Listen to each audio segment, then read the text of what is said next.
Welcome to Studio to Studio. This is our inaugural launch of the podcast. We would like to first and foremost introduce our special guest today, Robby Takac of the Goo Goo Dolls, and a lot more. And joining us in the studio today is both Simon Capote, otherwise known as DJ Charcoal, and DJ Casper, both of the Chalk and Cheese Show out of the UK. Well, let's get started. And Robby, you have been involved in radio. You've been a club DJ. You have GCR Audio. You are a founding member of the Goo Goo Dolls. You have the Music as Art Foundation, and you have the Music as Art Festival. Where do you want to start? Well, first off, you made me tired. So I just got back from vacation. My band had a gig in Hawaii, and so I brought my family down with me. But I've returned a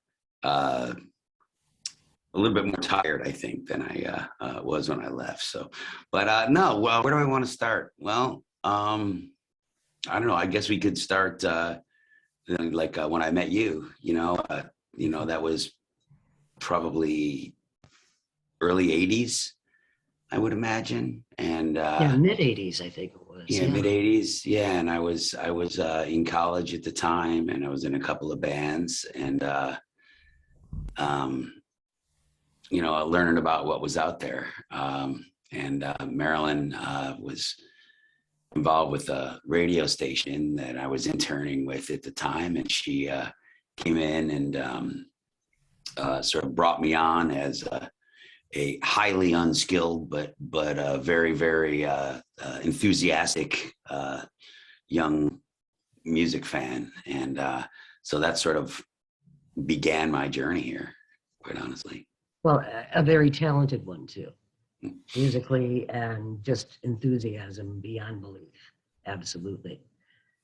So the journey to the Goo Goo Dolls, let's say. Yeah. Well, I started college. I started a kind of a punk rock band with a few of my friends. We were big fans of the Clash and Buzzcocks and stuff like that. So we were really kind of headed that way. Trying to make as loud, brash,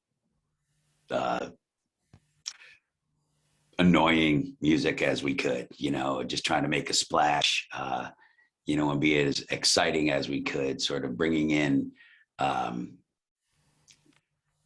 musical ideas from a lot of different places that probably didn't exist in the newer post-punk sort of era that we released our first record in, which was 1986. I was a big fan of, when I was younger, stuff like Kiss and Black Sabbath and stuff like that. So most of the other kids were, at that time, were a little bit put off by that kind of stuff. As a matter of fact, they were doing all they could to work against that kind of stuff. And but we sort of combined combined the types of music that we enjoyed, and put out a record rather quickly. Within about 8 months. I was working in a recording studio at the time, and released that record nationally on a label called Celluloid Records, which had some fairly notable stuff at the time. Band called the Golden Palominos, African Bambata, some stuff that was fairly notable at the time.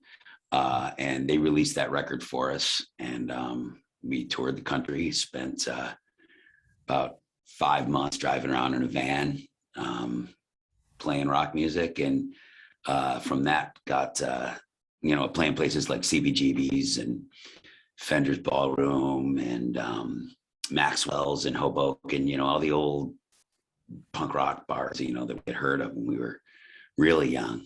And so we were able to go City Gardens, we were able to go play all these places, and through that played for an awful lot of people. And got a deal with a label called Metal Blade, which was not necessarily a place a band like ours should have been, but as I said, we were a little bit more brash and kind of came from a lot of places that alternative bands at the time kind of didn't come from. So we ended up on that label, and Metal Blade, we released a few records on Metal Blade, and the Metal Blade started a union with Warner Brothers, and Warner Brothers poached us from them, and we've released 7 more records since then. And somewhere along the way, we learned how to play and sing and write songs, and my partner started singing a lot more, and gotten a ton of songs on the radio since then. And yeah, so here we are. There it is. Both Simon and Mike, excuse me, DJ Casper and DJ Charcoal. It's all right. You can call me what you want, Meryl. Okay, as long as it's not late for dinner, right? Yeah, exactly. Are working with unsigned artists, primarily from the U.S. What would you say to unsigned artists that are just trying to get ahead and recognized by labels at this point?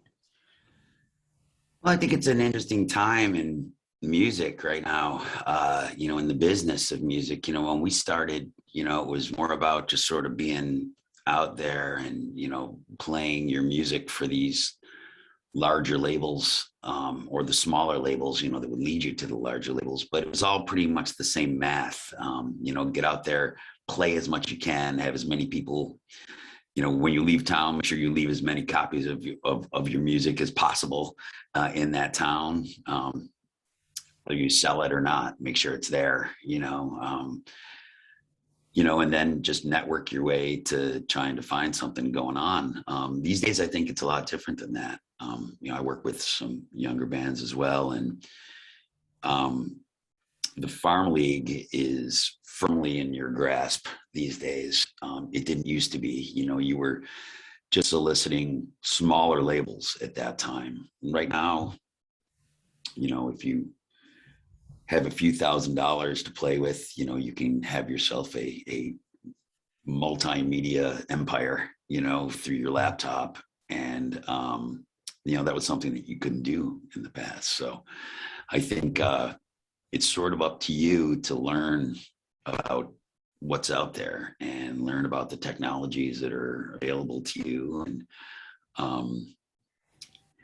and start to form that important musical union with people out there, and make that happen on your own. And it's possible. There's a lot of noise out there right now, but there's more noise than ever. But there's certainly more noise. You're certainly able to be louder than you ever were. Your footprint can be much bigger. You're also, I think, in competition with a lot of things. Growing up through the era of the Goo Goo Dolls, early on, there were sports, alcoholism, and music. That was about it. And you could pair up 2 of those. Generally never 3, in the States. Now there's video games and on demand, and, your computer and social media, and, all these things that you're competing with. It's funny, I have a 10-year-old daughter, and I asked her, what kind of band, what kind of music you guys talk about in school? And she's like, we don't talk about music in school. And I was like, oh my God, I wouldn't have had anything to talk about, that's all we talked about, when I was growing up, and I would say that, the huge amount, of my friends and even folks who weren't my friends were the same way, like they were, it was one of the things that you had in your life, but I think it's a little bit more of an accompaniment now, than it is, the focus for folks. So, there's still ways into their lives. And I think that music still will always hold that special place for people. It's one of those sensory things that, they spark memories, they spark inspiration, it's one of the most important things. But I think it's consumed in a much different way. Ancillary, is that the right word? Like sort of like, it comes with things now, is a little bit less of being the focus, I think. Questions, guys? Oh yeah, I'll go if that's okay. Yeah, Hi, Robby. man. DJ Gaspar, one half of the Chalk and Cheese Show. I really apologise. I'm currently at work, but I didn't want to miss this. Oh, no problem, no problem. I am too, actually. So obviously, being part of one of the biggest bands in the world in the 90s, and obviously we cannot forget that massive hit record, Iris, by the Goo Goo Dolls. My question is, what was your inspiration, or what was the band's inspiration behind that that song? Well, unlike most of our songs, that song came from John wrote that song specifically for a movie. He was brought in. There was a Nicolas Cage movie that was being made called City of Angels, and so he was brought in by the music director, and and within a couple days we had a little demo of it together, and played it for them, and they dug it. And John was writing it from the perspective of the characters in the movie. Wow. And we turned in, we went in the studio, recorded it, and we recorded it with Rob Cavallo, who went on to produce a couple records after that for us. But we had always sort of made records the same way, just sort of went in, set up our amps, and made a rock album. And we went in to do that song between our Boy Named Goo record and the Dizzy Up the Girl record. If that record hadn't come out yet. And I remember setting up in the studio, and we had recorded the basics, and one by one, string players are walking in, and there's record company people all over the place, and it was like pretty evident that something was going on. It was between the two albums. So we went in and recorded it, and it felt like the garage door sort of firmly slammed behind us when we were done, and there was sort of a different perspective on how we could make records, and that's sort of how we move forward from there. So yeah, it was definitely a turning point for us. Oh, brilliant. And I have to say, I still hear that song on the radio regularly. That's good. That's good to hear.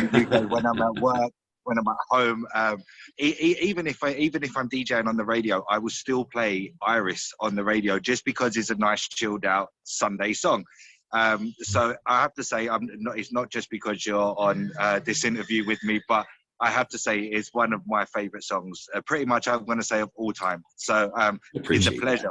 It's a pleasure to speak with you and tell you that personally, if I'm honest, as a fan. That is. Yeah, it's the one thing we know we can go anywhere in the world and do and make a connection. It's like, it's really a rare gift, for a group to have. So, yeah, definitely. Yeah. Sorry, DJ Charcoal here. And look, I've got a pretty candid question for you, actually. I've done a bit of research for you. I know how old you are, and you look good. You look really good. Like, I'm younger than you, and I don't look as good as you. Yeah, man, I guess it keeps you young. I also have a 10-year-old, like I said, and so it's forced me to stay on my feet, stay spry. No, look, whatever you're doing, keep doing it, because you're looking well. You're looking really well. Quit drinking a few years back. That may have helped. Yeah, so my question is a bit like Casper. Obviously you had that massive hit sing, Iris. My favorite song is actually Slide, that you released.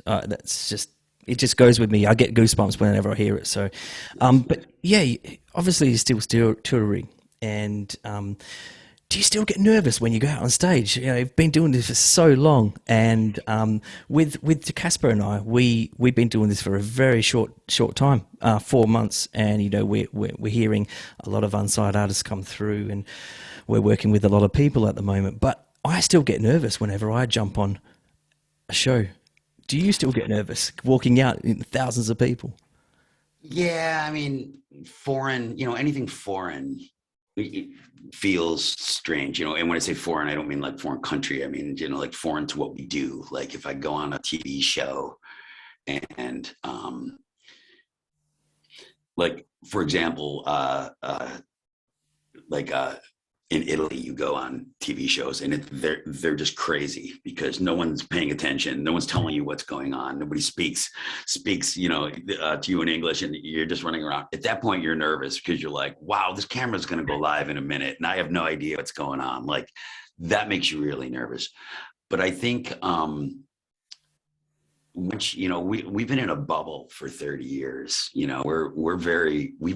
feel very separate from kind of what goes on out there. So when we travel around, it's like when we bring our bubble places, like there's comfort in that bubble, it's a sanctuary for us. So I know I can go up there and do what I do as long as everything's working.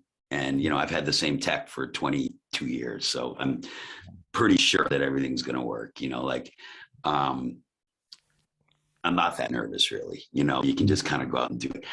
Anytime you go on live television, it's weird because that you're going to be able to review what you did. I don't spend a lot of time reviewing what I've done. Like when we go out and do shows, we just kind of go play. It goes into the ether and then, it kind of is what it is. But so, anytime, I guess they call that red light fever, right? Like the record light turns on and you're like, oh my God. Yeah. Like this session here with you. Had a sip of water before we came on. So, but you mentioned before just how you that door closed. When did you kind of realize that we are part of the biggest band in the world at the moment?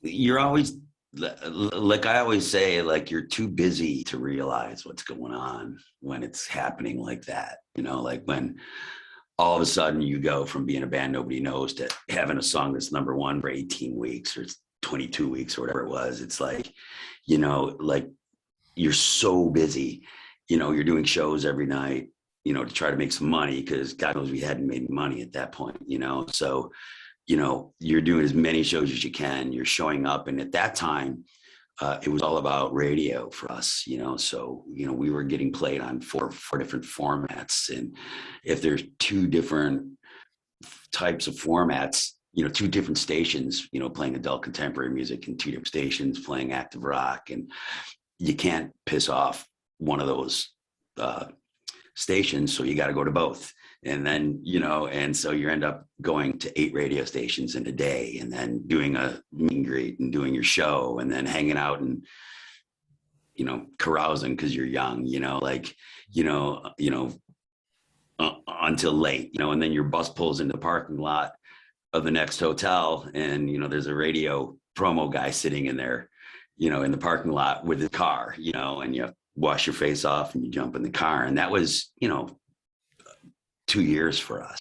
So I knew I was busy.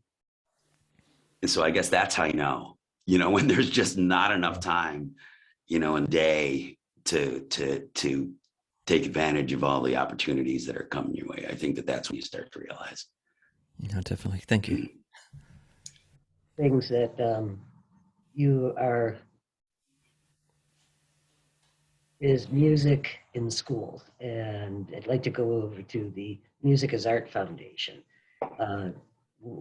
What would you like to say about the foundation and what you are trying to do with it? Well, Music as Art started out, I had opened a recording studio in Buffalo, and it was in this little neighborhood called Allentown, which is, for lack of a better explanation, the bohemian kind of part of town. And there was a art festival that went on every year for 100 years. It's been going on, called the Allentown Art Festival. But it was always sort of a mystery as to how you got in. It was very expensive for artists to go in, and it sort of turned into a sort of overglorified craft, sort of like a high output fine art show. It's kind of awesome. I also started calling it hotel motel art. Yeah, that kind of stuff. I mean, it was awesome. I mean, there were so many people there. When I was a kid, I definitely saw my first hippie there. I smelled my first whiff of weed there. It was a cool vibe. but over the years, it sort of homogenized a little bit. So I had a recording studio right in the neighborhood that it happened in. So I decided to book 35 bands in my parking lot and invite a bunch of artists who couldn't afford to be in the festival and have them set up and do a kind of a side festival to their festival. And we were met with unbelievable resistance from them, legal things. The folks in City Hall were coming down and we were taking regular trips down there. And it really turned into a nightmare. But that nightmare got us all over the television, and the local arts community started rallying behind me. And I started to feel that there was an energy that was being developed that was awesome to have, to be pissed off at this art festival, but would be even more awesome if I could channel it to something that would actually achieve something. So we started doing little presentations in the schools. We partnered with autistic services and crisis services centers and stuff like that. And then we go into schools and sort of deliver messages via rock music to these kids. We would send in a band, and we would bring in a mentor from the organization, and they would talk to the band about how you deliver a message. And it was 55 minutes rock show, 3 minutes message at the end, and it worked every time. It was awesome, man. And we did that for a few years and sort of burned itself out. And then we started an instrument donation program where we refabbed instruments, and that's been running now for almost 20 years. And we put probably $1 million worth of instruments in the schools and community centers and stuff up to this point. And we got a board of directors once I realized that I was going to go to jail if I didn't actually have some paperwork as to where all the funding was going. And we became a 501c3 in the States, which basically means you're a registered not-for-profit. And so we've been operating here now. We've had that festival every year. It went from one stage in my parking lot to last festival, I think we had 23 stages of music, and it was pretty amazing, man. And next year's our 20th anniversary, and so we're super excited. And the great thing about it is 90% of it is stuff that was born and invented and written here in the here in Buffalo. So it really is a local, local phenomenon.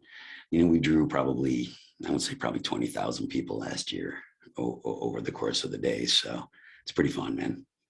You tell them how many stages for bands, how many stages for DJs, and how many other forms of the arts.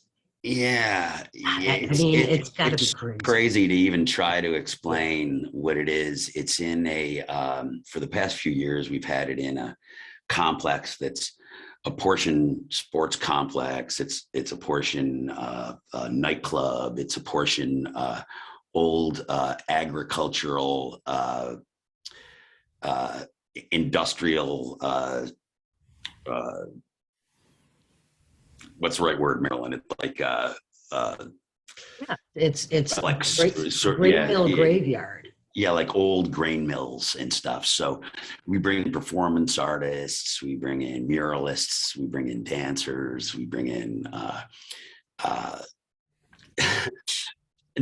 anything I can find here in town that becomes part of spirit. And this has been going on for 20 years now. Circus acts. We had 7 stages of live music. In the past, we would do it by genre. We would have a hip hop stage, we'd have a blues stage, we'd have a jazz stage, metal stage, that kind of stuff. Last year, we mixed everything up, and it was one of the most joyous festivals we've ever had, man. It was like there was no, like it felt like there were neighborhoods that you would visit. Like this time, it just felt like this one huge community, and it's awesome. And then we have another 13. We had 13 stages of DJs this year. Everything from the stage Maryland spun on, which was, classics, and a lot of like the folks who've been molding the dance music scene here in Buffalo for decades, and some more experimental stuff, house, got hip hop culture stages, variety of techno stages, reggae, dub stages. It's really, really exciting. And, I have coordinators who help me with each segment of it, because obviously I can't keep up on all this stuff that's going on here in town. So we have a great committee of people that bring new talent to us. And it's funny. It's everything from folks who play once a year at this festival, to folks who are touring all over the country and make it a point to make sure that they get back here again to play every year. So it's really exciting. You practically hop off a plane to get to the festival every year. I did last year. I actually flew overnight, jumped off, and got my bike and rode my bike down to the festival last year. Yeah, it's pretty amazing because you have to go over the Buffalo River to get to the festival, and it's one bridge, and the lines back up for at least 2 miles trying to find parking to get to the festival. So people take public transportation, they walk, they bike, everything else. Yeah, I think we got to fix that too, don't we? Build another bridge. Build a some type of partnership with the NFTA, which is our transportation, public transportation folks. But it is amazing, and Robby is like a whirling dervish. He shows up at every aspect of this huge complex to visit all the stages, to introduce acts, to see if anybody needs anything. He's pretty an amazing guy. He really is. And if it weren't for him, I wouldn't have gotten back into spinning.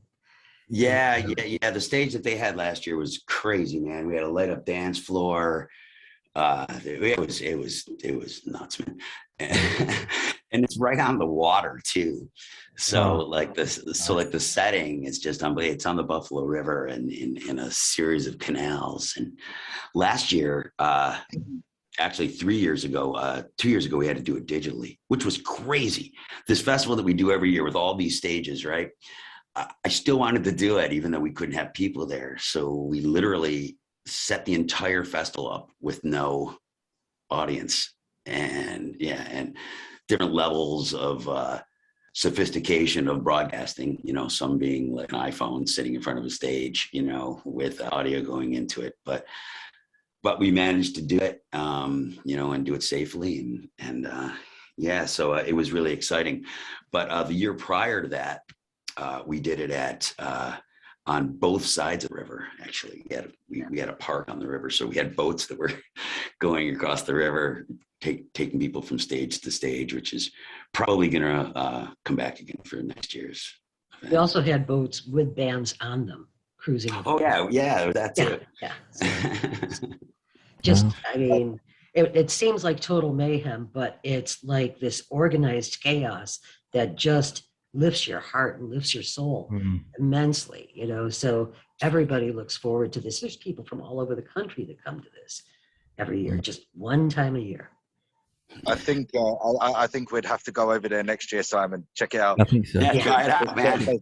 I mean, there's 2 DJs. It sounds like heaven, right? Like 7 different stages. It sounds great. What I was going to say before as well is that I find this idea brilliant, because obviously I come from the music of hip hop, and I know when I was growing up, hip hop and graffiti just went hand in hand. So I totally get kind of the music and art, because music is art in the end of the day. And I guess that's what we're trying to do, really. What you guys are trying to do, we're trying to get people heard that aren't really out there, so to speak, and we're interviewing these people and getting their stories told as well. Giving them kind of a bit of uplift. They might be struggling and we want to give them that platform. That's what the Chalk and Cheese Show does, and I really respect what you're doing. And I'm not just saying that because you're standing there, but yeah. I mean, so much about it is just having some momentum to grab onto. There's so many people who are like boundlessly talented that just don't know their way in, and, if they end up in the momentum, then they're almost unknowingly swept up in it, and some of that naivety helps to keep an artist pure, so I mean, if that process can work, I think it's great. Yeah, that's the aim. I was going to say that's the aim for the Chalk and Cheese Show. Just purely, you never know who's watching because it is social media at the end of the day. You never know who's watching. So Absolutely. These guys that we work with, they are immensely talented. And I'm not just saying that because we've had the pleasure of interviewing them, but they are immensely talented. And we say on the show every single week, guys, why are you not getting signed? Why aren't you signed? And they're going out, they're gigging, they're doing what they need to do. And yeah, it's just really disappointing because it's really hard, like as a DJ and as a music lover, to actually think to myself, guys, like you guys should be on the UK radio. You could be playing on any radio station in the UK, and I guarantee that people will love it. But there's some sort of obstacle there that I find annoying, and I'm not even the artist, so they must find it extremely annoying. Yeah, I think as I said, it's all about eyes, being on you. And, like here in Buffalo right now, there's a gang of rapper dudes. There's like 4 or 5 or 6 of them who are doing really, really, really well right now. It's called Griselda Records. It's Benny the Butcher and West Side Gun and Conway the Machine and about 3 or 4 other guys. And, they're all rolling right now, like just rolling, and owning a studio here in town. I can tell you, like we can kind of keep our eyes on the trends of kind of what's going on just by what comes through our door. And it's crazy. I think we're doing probably 75% hip hop now, which is, we never did that before, but it's just, you can feel that momentum that I'm talking about, like sweeping these kids up, man. It's like, they would have never taken the time to come into a real place. They'd go to their buddy's bedroom, that had his laptop and crank out some piece of shit that, generally, like, I mean, these kids are understanding now, and, part of that mentality, I think, is part of the education of people, as they're moving along, is part of that momentum. It's not necessarily just, more eyes on you, but I think it's also, it brings kind of like a wiser path, to the folks that are involved too. It's funny you mentioned Buffalo rappers, because automatically we've had an artist on the show, would be about a month ago, Casper. He was from Buffalo. I was thinking exactly the same. Yeah. So we had Early Bird. He's obviously a very talented guy as well, and he's young, he's hungry. He opened for a rapper called Riff Raff, who was touring the States. So, like I said, we just want to get that voice out, and us working with Marilyn as well, looking at the future with collabing, we can be exposed to some of these guys over in the US, because I'm Australian, but I'm living in the UK, and Casper's in the UK. But like we said, we tend to be drawn to from the American artist side of things. I don't know how it's happened, but it's just happened that way. Well, I think American artists at the moment, they just want exposure in the UK. So I feel that they feel that our platform is that sort of exposure that they kind of need in the UK, which I'm happy about, like, because we get to hear some fantastic music every single week. And the guys that we interview also, they are they're great. They're down to earth. They're not arrogant. They're not anything like that. They're absolutely down to earth, and we just have fun with it. We have a laugh with it, and that's what our show is all about. To be fair, we just like to have fun with the artists and get a little backstory on them and enjoy their music. And if that can help them get noticed, then obviously we've done our job correctly, I think. Hats off to y'all for doing it, man. I'll tell you, it's like, you know, and as you're saying, you know, you never know who's gonna watch. You know, like I remember coming up, you know, we would have to do podcasts on our own because our agents, you know, our booking, you know, our PR agents weren't interested in them, you know, but we could tell really early on how important these things were because, you know, when you're on a podcast that people listen to for, you know, people listen to podcasts pretty religiously, you know, when they start to connect to a personality, you know, what do you know, like radio used to be here, you know, in the States, you know, but these places are the places the real fans go. You know, you're not speaking to people who don't care. It's like you're speaking to people who care. And you know, so I think that's always been something that we recognized as being important. You know, we kind of tried to get on. I feel like we were on the internet thing pretty easy or pretty early. My band, you know, like we were blogging before it was a word. You know, like you know, we had a WordPress site, you know, that we could, you know, just load stuff up to, and you know, we would do that from the road every single day. You know, you know, sitting in an airport, you know, with your modem, you know, trying to, you know, like, you know, it was crazy. You know, we always knew that was the, you know, those were the real fans, man. You know, like these days, man, I can open my Facebook page right now and talk to 3.5 million people who care. My God, you couldn't have bought that in the New York Times, you know, for $500,000, you know, 10 years ago. But, you know, it's, you know, you're able to do that now. And that's one of the things I talked about when you were asking about young bands, Marilyn. You know, it's like, you know, there's the assets that are out there. It's like to someone who was alive 20 years ago, someone who was alive, to someone who was active in this 20 years ago, like those resources that are available to you now, desktop publishing, home recording, sequencing, you know, like modeling, like all that kind of stuff. Like none of that, you know, video editing, you know, none of that stuff was available to you. You know, you'd have to bring in the experts, you know. Now you can, if you choose to, you can become an expert. And that's pretty exciting. That's great. I've got one other question I definitely want to ask you, Robby, and I know that your time is valuable, so I don't want to waste any time. In regards to Music is Art, the festival, as compared to your status, I mean, come on, you're this international rock star, okay? So why open up a recording studio and base yourself back in your hometown of Buffalo, New York? You could be anywhere. You could be in Los Angeles, anywhere. Yeah, well, I lived in New York for about 3 years and decided that was too expensive for what it was worth and too much of a pain in the ass to get around and do anything with. I didn't really feel like there was a payoff to being there at all, other than it was a great place to party and hang out.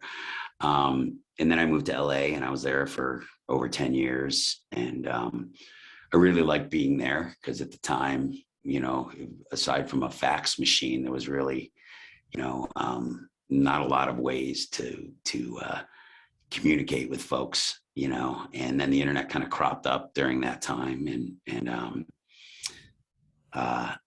the thing I realized was I had opened a studio here in Buffalo when I was still living in Los Angeles. A friend of mine had a studio here, and I partnered with him, and we started doing things with Music is Art and stuff. And what I realized was a town like this, you know, of you know, 1/3 of a million people, 250,000 people, who are whatever's here this week. Like if you come up with an idea, people get excited about those ideas, because there aren't a whole bunch of people coming in spouting off like huge ideas. So you can have your voice heard and you can make things happen. In Los Angeles, you throw up a good idea and then someone goes, that's a great idea, and then brings it to somebody else and they go do your idea. That's how it works there. It's not like that here. Most people won't do that to you here. They'll be like, that's a great idea, let's do that.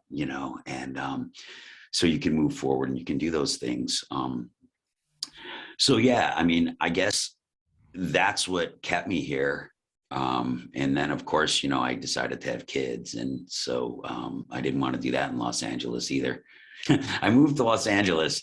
I remember moving there, I can remember going there early on, 30 years ago when we started, 30 some years ago when we first started touring there, and being like, oh, this place is really weird. People are weird here. They're different than me, my friends and stuff. And we went back there a bunch of times, and it sort of seemed like a good idea to move there. And I moved there and I was like, yeah, people are weird, aren't they? And my wife had just moved from Tokyo to LA, and we're like, yeah, these people are weird, man. And we lived there for about 10 years and they didn't seem weird anymore. And I was positive that they didn't change. So I started deciding maybe it was time to just sort of if we were going to have a kid, I don't want to bring my kid up around the people that I thought were weird. So I decided to come back home and make it happen here. Wow. And you've got a tour coming up too. Yeah. Well, hopefully, I don't know. It's been canceled twice. Let's, knock on wood here that it's gonna it's gonna happen. I hope so. Yeah, it's we've been doing shows, a couple shows a month, but we haven't really been able to go out and make it happen for real yet. So, but we got 60 shows coming up this summer. So hopefully that's going to be the beginning of a new era here. I think it's fair to say that I believe I'm part of the 2 million Buffalonians that are waiting for Key Center to. Oh yeah. We're playing the big hockey arena here. We usually play at a big amphitheater out between Buffalo and Rochester. So people can come from both places, but we decided this time that we were going to pay the exorbitant union bills and and set up in the hockey arena and make a rock show happen. So it's going to be an exciting show for sure. And it's the very last show of our tour too. So. Yeah. I was just going to say that I have seen you tour and you end up back in Buffalo, but there's no UK in there. So we're a bit disappointed. Not yet. Not yet. No, it's funny. The last tour we did was UK tour, actually. Oh, wow. Yeah, that was the last tour we did before COVID. We did. What are we playing at? We played at the O Center or O2. O2. No. We didn't play the arena. We played the that big theater in I can't remember where it was. Oxford, maybe Camden, something like that. I can't remember. I don't know. I can't rember, but it was a good one. Where did Bowie play? Where did Bowie play that famous show? Oh gosh, I can't remember the name of the place. Anyway, yeah, but our last tour was of Europe actually, and then we finished up in the UK. So we're gonna get you back here somehow. Man, I can't wait. I swear to you, I love playing in the UK so much, man. It's like people are really in tune with what you're doing there. Like, when you come to do a show, you just don't see people singing, the 5 hits they know, and their husband standing next to them, staring at the ground, waiting for you to play Iris, it's like, it's a group of people who really took the time, to listen to your music and we tend to, 80% of our set stays relatively the same every night, because there's a few songs if we don't play, we probably wouldn't escape the arena.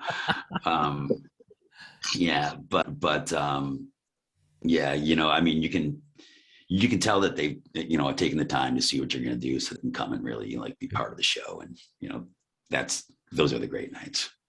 I almost got to see you in the UK because I remember standing on top of a castle in Greenwich. It was one of these personal castles that somebody had built, and getting a phone call from you saying, hey, we're playing the O2 tomorrow night. And I was leaving the next day to come back to the Oh, States. Damn. yeah. You know? Yeah. You know, those tours are so fast, man. It's Yeah. crazy. It's like just, you know, like we should probably spend more time in the UK, quite honestly. We usually do about a dozen, 10 shows, you know, but I mean, there's certainly more places to play. You know, you can go pretty deep there for sure. Yeah, the O2 folks have a lot of those kind of like venues that are the right size for each town, you know, so you don't feel like you're overwhelmed, you know, on your way in. Yeah. Mm-hmm. Okay, guys, so I'm really, really sorry, but I will have to love you and leave you as I've got to get back to the grindstone. So it was Super an nice to meet absolute you, pleasure, man. Robbie. And All right, man. thank you very much. Okay, And hopefully I we'll hope see you all soon. goes well. Okay, Okay, then yeah. take care. You take care. See you later, guys. Take care. Bye-bye. Casper. Take care, Casper. Talk to you later. Take care. Anything else that you would like to discuss, or words to the wise, Robbie, so we can get you off the Words to the steps and wise, get huh? back to Nah, just, you know, like let's all, you know, I hope and pray that the world gets back to a little bit more normal so we can all feel a little bit more attached and maybe take some of the good things that happened during this pandemic and, you know, apply them to our regular lives, you know, so our regular lives get even better. But up until this point, I'll just take being able to be in the same room with folks for a while and, you know, being able to share, you know, humanity with some other folks. like we used to use on radio station WBLK. We are one. Yeah, right. Do that musically. We need more of that now than ever, it seems, doesn't it? Yeah, absolutely. And I just want to say thank you for allowing Studio to Studio to have one of the best inaugural shows of any podcast. Awesome. Well, good luck really to you, made man. my millennium. I'm super excited. I'm super excited. You got it happening. So Yeah. Yeah. Thanks so much, and for your advice as well. And Simon, thank you for Yeah. collaborating on this. Look, it's been an absolute pleasure. You know, as I said, I was really nervous before I came on, but just talking to you and you being down to earth and so humble, and what you do for the community as well, it just, you know, reassures that you are a great person. that. And thank you. I appreciate that, and good luck with your podcast, man. Yeah, thank you. I really appreciate that. All right. Take care.